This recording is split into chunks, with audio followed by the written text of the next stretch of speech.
Top of the day.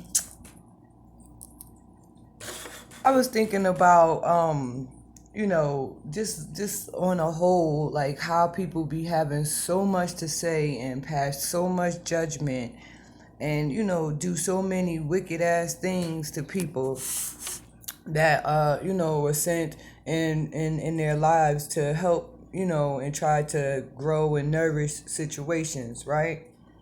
I'm sitting here thinking about this fucking experience in Salem, New Jersey. Before I got to Salem, like we was in Asbury, like jobs and shit really didn't want to hire me or whatever.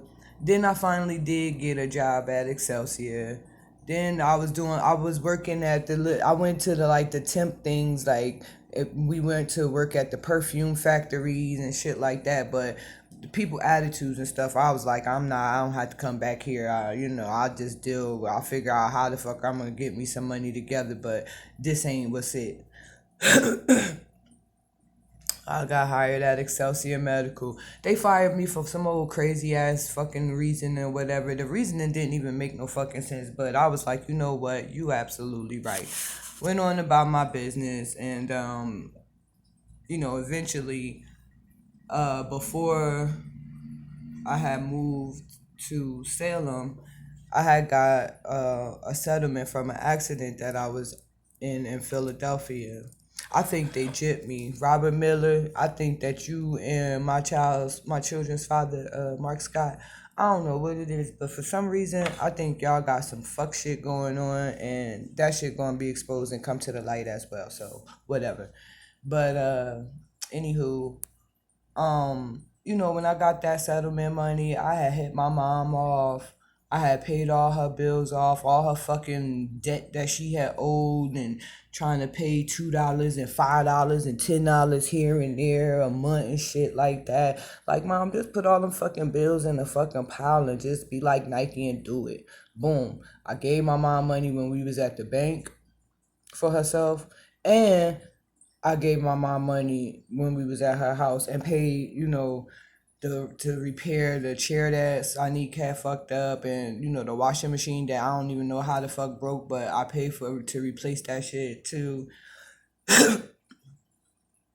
And still had gave my mom money. Come to find out, I had forgot that I had already given my mom money that I wanted to put aside for her. So when she checked her account and shit like that, knowing that, she was like, "Oh, I was wondering how I got this money in my account, whoop de whoop, pop, pop, pop." She knew exactly what it was. She knew that I had already gave her the money in the fucking bank, but I was all excited, all in the moment and shit like that. So I wasn't even really paying attention to it because I never been a person that been fucking superficial and all of that other crazy materialistic ass shit. But if I got money, then I spend it and I do what I have to do with it or whatever. I ain't nobody, whatever. And I'll say that to say about being financially responsible. But before we had moved from 211 First Avenue, right? Me and my mom, we was talking, and her landlord was tripping and tweaking. They had raised the rent and all of this other shit or whatever. But my mom was helping me, and we went to court, and I had did a joint custody with her so that she would be able to put Sonique and Sinai on her Section 8 voucher to be able to get them their own bedroom or whatever. And it was like, all right, cool. I had already knew that by her doing that, there was going to be financial obligation on my part by us going to do the temporary joint custody. So I wanted to get a job when we had moved to Salem so that I could fucking pay child support and shit like that, because I knew that they was going to fucking want to do that, because my mom had went and applied for cash assistance and fucking food stamps and medical assistance for them. I had still had the case, so I had to close that out or whatever. And then my mom had took it on because she was pretty much the head of the household with as far as her um what the heck? as far as like my daughter's being on the lease or whatever. I don't know, but some kind of way, I just know that I started working at this job called Jet. It was in a warehouse or whatever, 10 hours a day. It was paying pretty decent money or whatever, but um, I was placed on child support, which I had to pay child support, as well as I was giving my mom $100 a week because I got paid every week at this job.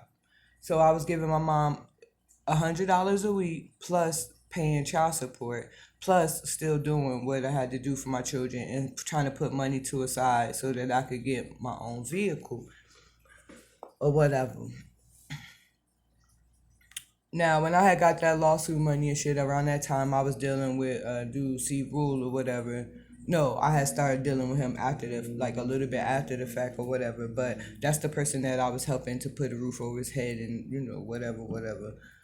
And trying to build him up to let him know like, look, go out there, blah blah blah. But anywho, uh, I just noticed that it has started to become a pattern because the more and more I will go to work and shit like that, I will come home dog ass fucking tired and shit. And it'll be just before it was time to put my children to bed. So it was like I really wasn't being able to spend as much time with my children because I was at work doing 10 hours a day. Uh, and it was just like I was dog ass tired by the time I got home. So my daughter Sonique started telling me about like some things that my mom was doing to her, like shanking her down and she hurt her knees and she just was treating her all shitty and shit like that. And it made me feel some type of way. And that was one of the reasons why me and my mom always was going toe to toe arguing and shit like that. Because you not about to sit here and fucking have my daughters like type beefing with it's just weird as fuck. But like that was the basis of all me and my mom arguments and shit like that. Like you not about to keep on doing this shit to me and my children. Then on top of it, I also noticed like she really didn't want to get up and do nothing.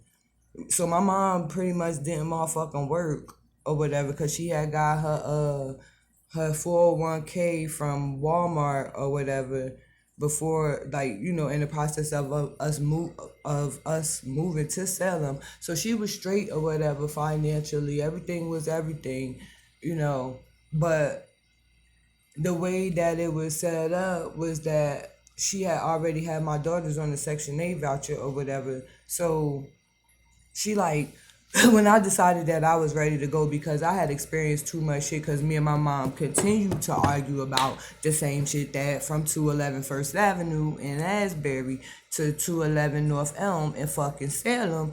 It was the same fucking argument. And it's like, why the fuck am I sitting here paying child support, giving you $100 a motherfucking week, fucking still doing for my children and myself and still trying to put a little money to the side to motherfucking be able to save up for a motherfucking car and shit. And I'm having all this fucking gripe with you. Like, we shouldn't even be having this fucking beef. Like, everything should be flowing smooth. Then some old motherfucking inspector, investigator type person started coming the fuck around and shit, looking for me. Like, what the fuck? Like, I ain't never heard no shit like that. Like, I never heard of no shit like that was going on. So I had asked one of my auntie Karen's boyfriend's friends that worked with him, could I use his address to be able to not, have to go through whatever the hell it was that they had. It was just weird as fuck. I didn't know what the fuck. And I just felt like it was on some old setup type time shit. I don't know. But I always, like I said, knew that my mom had it out for me since I was younger. So it just was a situation to where it was like, man, in a couple, it's like two more years and shit. I'm about to be 40 and I don't want to be no motherfucking 40-year-old still living at home with mom because prior to me having to come back to my mom's in my, in the process of me wanting to, recover when I was out there running wild and shit, smoking crack and shit, like, I don't know, like, but everybody was shooting for me to fucking go back to that life and, be all fucked up and whatever, whatever. And